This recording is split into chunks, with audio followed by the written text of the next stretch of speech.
Nous devons nous habituer à la vie ordinaire et moyenne de tous les jours. Il y aura des moments passionnants dans la vie, mais nous n'allons pas toujours vivre sur les cimes. Restez avec nous dans Jouissez de votre vie.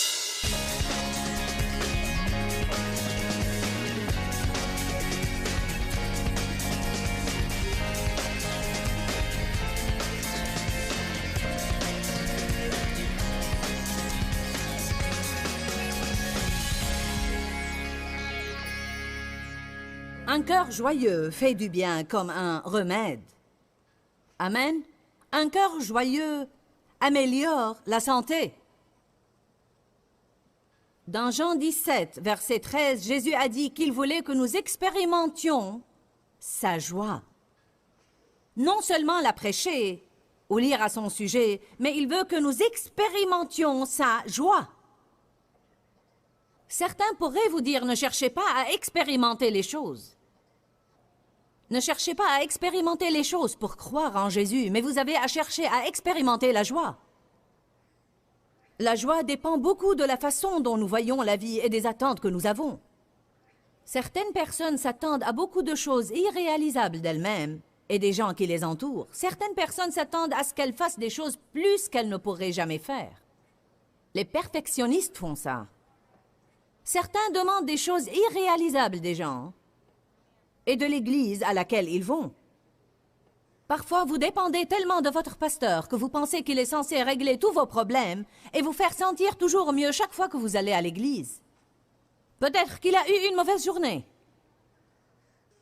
Peut-être qu'il avait mal à la tête.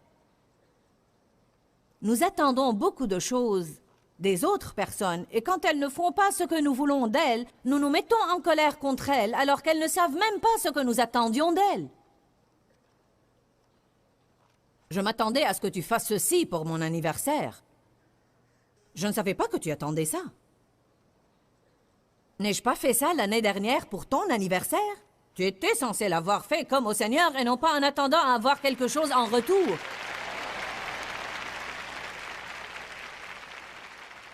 Nous devons apprendre à suivre le courant. Nous devons apprendre à accepter la vie telle qu'elle est. Je me rappelle quand Dieu m'a dit ça un jour. Joyce, accepte la vie comme elle vient. Ne passe pas ta vie à lutter contre des choses. Avez-vous jamais décidé comment les choses devaient se faire et vous vous êtes mis à les réarranger quand elles se faisaient autrement? Vous savez ce que vous aurez? Du stress. Tant de stress, peu importe combien de livres vous avez lus sur le stress, vous allez toujours l'avoir jusqu'à ce que vous changiez votre approche de la vie. Ne soyez pas contrariés quand vous êtes pris dans l'embouteillage, cela ne vous en sortira pas. Si vous étiez sorti de chez vous à temps, vous n'auriez pas été tellement pressé.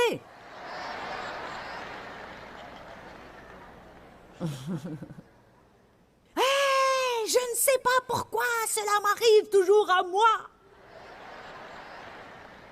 C'est parce que souvent vous ne faites pas ce que vous êtes censé faire. Vous ne partez pas à temps et il devient très facile au diable de vous contrarier. Il n'aura qu'à vous allumer le feu rouge, mettre un conducteur lent devant vous, causer un petit embouteillage ou mettre sur le chemin une petite balise orange que tout le monde regarde.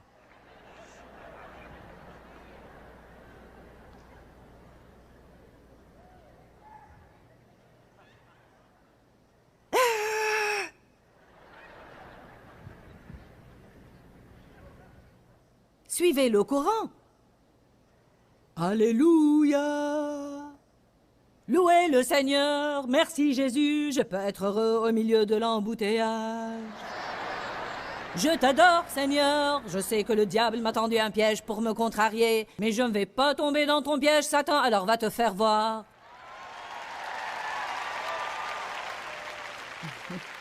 Vous devez parler à vous-même. Je vous dis qu'il m'est devenu très important de ne pas laisser libre cours à mes émotions. Nous devons gérer nos émotions et ne pas permettre au diable de les diriger et de tirer des ficelles et de contrôler notre vie. Ça ne s'est pas passé comme je le désirais alors. Tu m'as bloqué la route, je suis contrariée. Nous devons être stables. N'êtes-vous pas affamés de stabilité? N'en avez-vous pas assez des hauts et des bas? J'ai finalement découvert que je ne pouvais pas contrôler tout le monde. Je ne sais pas toujours ce qu'ils vont faire. Je piquais une crise chaque fois que nous rentrions chez nous et que mon mari voulait jouer au golf dimanche ou lundi. Nous allons rentrer chez nous samedi soir et Dave va jouer au golf demain. Comment? En fait, je l'ai entendu faire des plans. Vous savez, cela m'énervait dans le temps. Je m'apitoyais sur moi-même pour 2 jours. Et moi alors? J'ai travaillé dur tout le week-end. C'est moi qui prêchais tout le temps. Et toi, tu ne penses qu'à toi-même. Tu ne penses pas à moi. Mais vous savez, c'est quelque chose que Dave aime faire. C'est quelque chose qu'il a besoin de faire. Dave me traite très bien. Et la vérité est que si je veux bien m'entendre avec lui, je dois le laisser jouer au golf. Je vous dis la vérité. C'est une activité dont il a besoin et qu'il aime faire. Alors que moi, je n'ai pas besoin de ça. Et parfois, quand nous n'avons pas besoin d'une chose, nous ne comprenons pas pourquoi l'autre en a besoin.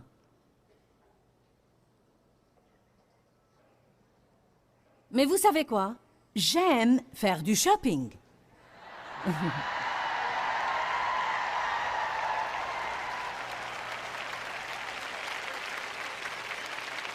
Ça me fait du bien quand je fais du shopping.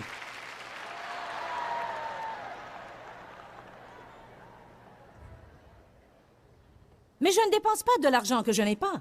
Et la plupart des fois, je n'achète pas des choses pour moi. C'est comme une thérapie pour moi. Le fait de sortir, faire les magasins, évadrouiller et peut-être m'arrêter pour prendre une tasse de café ou un sandwich. Et si je trouve quelque chose en solde, je l'achète, si j'en ai vraiment besoin. Parfois, j'achète des habits pour des employés chez nous. Je n'achète pas toujours des choses pour moi-même. Ce n'est pas comme si je ne faisais qu'amasser des choses pour moi-même. Mais c'est une façon pour moi de me défouler. Une autre façon, peut-être, c'est regarder les films classiques. D'autres fois, évidemment, ceux qui sont purs et décents, comme ceux de Betty Davis, Cary Grant et d'autres aussi. J'aime beaucoup ça. Il n'y a pas de mal à faire ce que vous aimez faire s'il est vraiment pur et décent. Croyez-moi, il n'y a pas de mal à vous amuser. Il n'y a pas de mal à jouir de votre vie. Non seulement il n'y a pas de mal à le faire, mais vous en avez besoin. Certains d'entre vous, ça fait très longtemps qu'ils n'ont pas fait quelque chose pour eux-mêmes.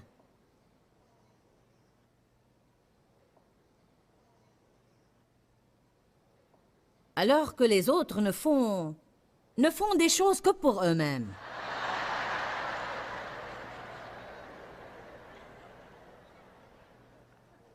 J'ai passé des années, écoutez-moi, j'ai passé des années à être malheureuse et misérable. Car Dave voulait jouer au golf après notre rentrée des voyages. Mais ça n'a rien changé. La plupart des fois, j'agissais stupidement en renonçant à lui parler. Il me disait, chérie, qu'est-ce qui ne va pas? Non, rien. Ça va. Amuse-toi bien. Puis il sortait et je pleurais. Ceci n'a pas ému Dieu non plus. Nos crises n'incitent pas Dieu à agir. La seule chose qui l'incite à agir est la foi et la droiture. Faire ce qui est juste, quoi que soit ce que les autres font. Vous savez, quand je piquais une crise, et j'essayais de demander à Dave de ne pas jouer, il décidait fermement de le faire. Mais je vous assure que je pourrais lui dire ce soir quand nous rentrerons, je préfère que tu ne joues pas au golf demain, j'ai vraiment envie de passer un peu de temps avec toi. Et il me dirait, bon, ça va. Parce que maintenant que je n'essaye pas de le dominer et de le contrôler, que je veux qu'il s'amuse vraiment, autant que je le veux pour moi-même, et je veux vraiment qu'il fasse tout ce qu'il aime faire, et je ne cherche pas à le pousser à aimer ce que j'aime. Il cherche vraiment à me rendre heureuse. Quand nous soumettons les gens à la loi, ceci les incitera plus à faire les choses que nous ne voulons pas qu'ils fassent. Je ne dis pas qu'il n'y a pas certaines personnes qui vont à l'extrême. Il y a des gens qui vont au bowling 2 fois par semaine, qui jouent au football 3 fois par semaine. Et c'est faux et ça fait perdre l'équilibre. Vous avez une famille dont vous devez vous occuper. Mais mon mari n'est pas comme ça. Et même si vous avez un mari comme ça, vous n'allez pas le changer en piquant des crises, alors vous feriez mieux de jouir de votre vie. Je vais m'amuser demain. Je vais déjeuner dehors. Je vais me faire un massage. Ou regarder un film. Ou acheter quelque chose.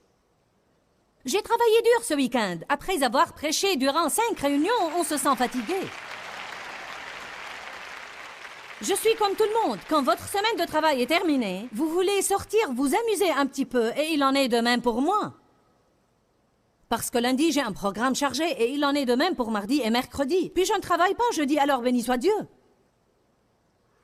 Notre joie dépend vraiment de notre approche de la vie.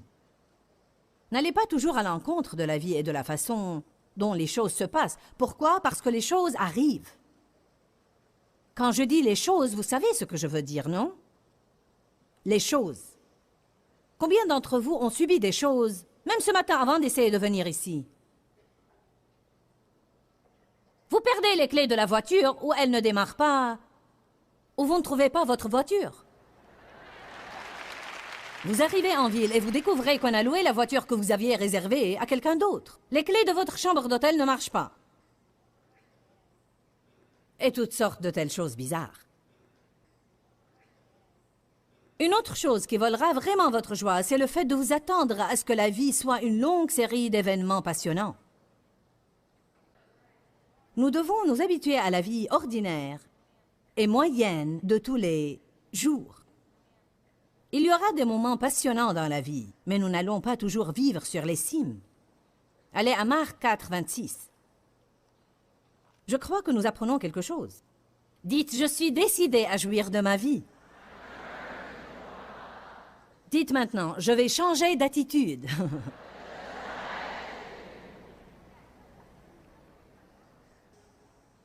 J'ai lu ça pendant des années et je n'en ai pas tiré grand-chose, mais depuis quelques années, j'ai commencé à remarquer quelque chose d'important ici.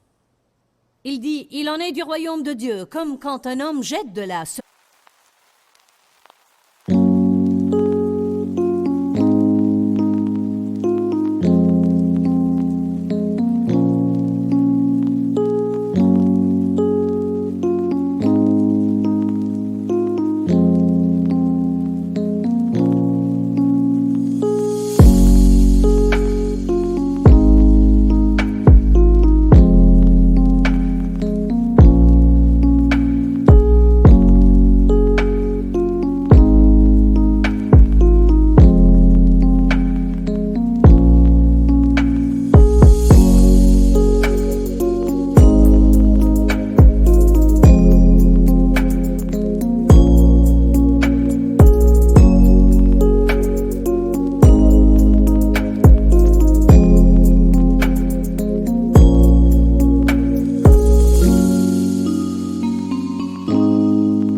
semence en terre. Qu'il dorme, qu'il se lève ou qu'il veille, nuit et jour, la semence germe, pousse et croît sans qu'il ne sache comment. Quel message Dieu essaie-t-il de faire passer ici? Je crois qu'il est en train de dire que le royaume de Dieu, qui vient à nous en forme d'une graine et qui est planté à l'intérieur de nous, va grandir et produire des fruits dans notre vie. En d'autres termes, quand vous vous attachez à Jésus, des changements énormes et remarquables auront lieu dans votre vie. Cela fait 25 ans que je cherche Dieu sérieusement et maintenant je fais la récolte. Cela fait quelque temps que je récolte. C'est amusant. Je veux dire, je suis vraiment en train de m'amuser. Mais vous savez ce qui s'est passé entre le temps des semences des graines à l'intérieur de moi et maintenant? J'ai passé des milliers de jours à me lever et aller au lit, me lever et aller au lit, me lever et aller au lit, me lever et aller au lit. Aller au séminaire, lire un livre, lire la Bible, m'humilier, dire « je suis vraiment désolé quand je ne voulais pas le faire », apprendre à me taire, me lever et aller au lit, me lever et aller au lit, me lever et aller au lit, désherber le jardin, me lever et aller au lit, me lever et aller au lit, me lever et aller au lit, arroser le jardin de nouveau, me lever et aller au lit. Je ne pouvais pas supporter ça. Je voulais que quelque chose de passionnant se passe tout le temps. Même dans mon cheminement avec Dieu, j'ai joui des années où j'ai commencé à entendre Dieu me parler et c'était passionnant. Quand je voulais avoir une révélation de Dieu, je pouvais ouvrir ma Bible rapidement et recevoir une révélation de Dieu. Puis ça a commencé à se tarir. Vous savez quoi? Parfois, le ruisseau au bord duquel vous êtes assis tarit tout comme celui d'Élie. Dieu veut que vous fassiez toujours autre chose. Amen? Qui d'entre vous comprend ce que je dis? Nous devons apprendre à vivre une vie ordinaire de tous les jours et être heureux. Je crois que Dieu nous a oints pour vivre une vie ordinaire de tous les jours et être extraordinairement joyeux.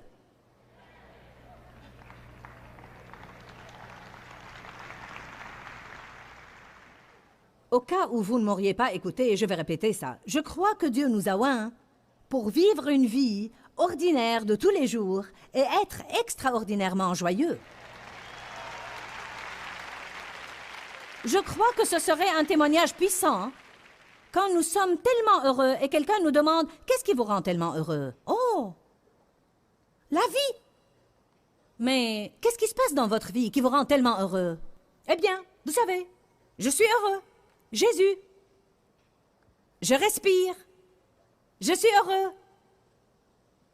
Les gens penseront que vous êtes toxicomane ou quelque chose. De quoi êtes-vous dépendant? Dites, je suis dépendant de Jésus, merci. J'ai pris une dose ce matin. Je suis passé à l'église. N'aimez-vous pas ces écritures? Lisons-les encore. Il en est du royaume de Dieu, comme quand un homme jette de la semence en terre. Je suis en train de jeter de la semence en vous maintenant. L'Esprit Saint agit à travers moi alors que je sème des graines. Il n'y a pas grand-chose que vous puissiez faire, à part méditer sur la parole de Dieu. Vous levez et allez au lit, vous levez et allez au lit. Faire de votre mieux tous les jours et vous levez et allez au lit. La parole ce week-end établira la culpabilité en vous. Quand vous essayez maintenant de faire les choses que vous avez essayé de faire avant sans y penser pleinement, cette parole établira la culpabilité en vous. Vous trouverez une mauvaise herbe et vous aurez à l'enlever. Puis vous vous levez et vous allez au lit, vous vous levez et vous allez au lit, puis après 10 jours, vous remarquerez plus de changements. Puis vous allez à un autre séminaire, vous entendez un autre enseignement, puis vous vous levez et vous allez au lit. Est-ce que c'est clair pour vous? Arrêtez de penser qu'il faut qu'il y ait un « ouh » qui se passe tout le temps dans votre vie. Il se peut que vous voyiez ce que je fais et que vous disiez « Ah, comme j'aimerais avoir un ministère comme celui de Joyce !» Mais ça paraît facile pour vous, car vous venez une fois par an, alors que nous faisons ça tous les 2 week-ends. Et nous avons dépassé le « ouh » depuis très longtemps.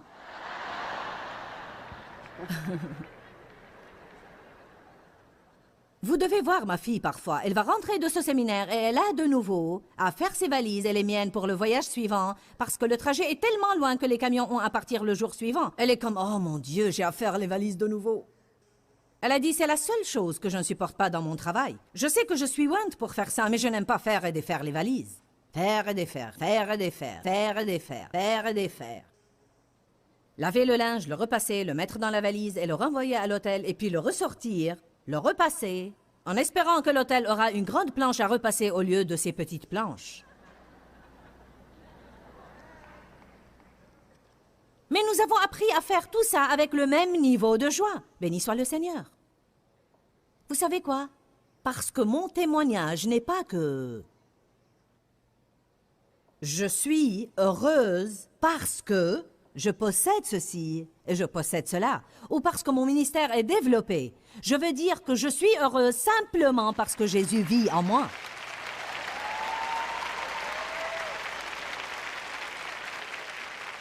Les disciples se sont enthousiasmés quand ils sont revenus et ils avaient découvert que les démons leur étaient soumis dans le nom de Jésus. Houhou! Jésus a dit, ne vous réjouissez pas de ce que les esprits vous sont soumis, mais réjouissez-vous de ce que vos noms sont écrits dans les cieux. Réjouissez-vous de ce que vos noms sont écrits dans le livre de vie. C'est pourquoi nous pouvons nous réjouir, parce que nous sommes sauvés. Ne perdez pas la joie de votre salut. David a perdu la joie de son salut quand il a péché avec Bathsheba et ne s'est repenti qu'après 1 an. Et quand le Seigneur l'a confronté, il lui a dit « Rends-moi la joie de mon salut et qu'un esprit de bonne volonté me soutienne. » Le psaume 118, 24 dit « C'est ici la journée que l'Éternel a faite. Vivons-la dans la joie et l'allégresse. » Ce serait bien de vous dire ça tous les jours. Dans Jean 16, 33, Jésus dit « Dans le monde, vous aurez des tribulations. Mais moi, je vous dis, prenez courage, parce que j'ai vaincu le monde. » Ne vous décidez pas à ne jamais souffrir des afflictions, mais décidez-vous à jouir de votre vie au milieu de vos afflictions. Amen. Ne pensez pas aux tribulations, mais à la récompense qui vous est réservée. La Bible dit que Jésus a souffert la croix en vue de la joie qui lui était réservée. Aucun châtiment ne semble d'abord un sujet de joie, mais il produit plus tard un fruit paisible de justice. Il se peut que vous ayez à souffrir maintenant, mais ce plus tard bientôt viendra. Croyez-moi, tout est merveilleux dans ma vie maintenant, mais vous ne savez pas combien j'ai souffert. Certains le savent à force d'avoir écouté mes cassettes. Je suis contente que je n'ai pas baissé les bras en chemin, mais que j'ai persévéré jusqu'à présent. Jacques 1,12 « Heureux et béni soit l'homme qui supporte patiemment les tribulations et tient ferme à la tentation. Car après avoir été éprouvé, il recevra la couronne de vie que le Seigneur a promis à ceux qui l'aiment. » Ne savez-vous pas que chaque fois que le diable vous tend un piège pour vous contrarier, vous êtes mis à l'épreuve? Quand nous aurons résisté à l'épreuve et que nous l'aurons dépassée, à ce moment-là, nous recevrons la couronne de la vie. Nous devons commencer à résister à l'épreuve. Arrêtez de vous vexer à chaque fois que quelqu'un vous rend la vie impossible. Arrêtez de vous vexer à chaque fois que vous n'obtenez pas ce que vous voulez. Arrêtez de vous vexer à chaque fois que quelqu'un fait quelque chose qui ne vous plaît pas ou dit quelque chose qui ne vous plaît pas. Restez stable. Autre chose qui volera notre joie, c'est avoir un faux sens des responsabilités dans la vie. J'ai lu quelque chose de vraiment bien il y a quelques semaines, qui dit que nous sommes responsables envers les gens et non pas d'eux. Beaucoup d'entre vous s'occupent de beaucoup de personnes, de leurs enfants, ou frères, ou sœurs, ou conjoints, mais faites attention de ne pas devenir en quelque sorte responsable d'eux. Vous êtes responsable envers eux, de faire ce que Dieu vous a demandé de faire pour eux, mais vous n'êtes pas responsable de leur joie. Certains vivent avec des personnes qui refusent d'être heureux, et je vous dis que vous n'êtes pas responsable de leur joie, alors ne leur permettez pas de voler votre joie.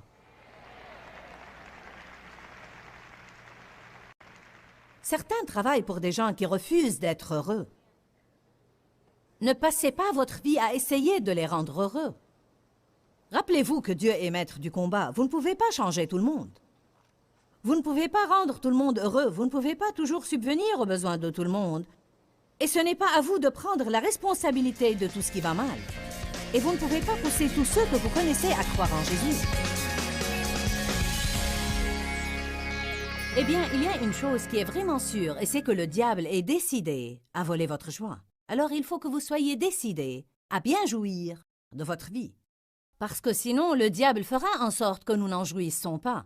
Les obstacles se présentent, mais nous pourrons jouir de notre vie malgré tout ça, si nous changeons notre approche de la vie et des circonstances. nous devons aussi changer la façon dont nous pensons de nous-mêmes et des gens qui nous entourent. Je crois vraiment que la joie vous donne la force et la puissance. Et je pensais récemment, à quoi sert de sortir du lit si vous n'allez pas jouir de votre vie? Vous pouvez jouir de votre vie si vous décidez de le faire. Ne méditez pas sur ce qui ne va pas dans la vie. Trouvez ce qui est positif et décidez de vous y concentrer. Méditez sur toutes les bonnes choses dans la vie et non pas sur les mauvaises choses. Réjouissez-vous là où vous êtes sur votre chemin vers le but et sachez qu'un seul jour peut tout changer. Pourquoi Seigneur, pourquoi? Dans ce livret, Joyce Meyer nous enseigne à travers la parole comment être délivré de la confusion. Pour obtenir ce livret gratuitement, écrivez-nous à Joyce Meyer, boîte postale 40095-6300 Larnaca, Chypre. Ou bien visitez notre site web www.joycemeyer.org/fr.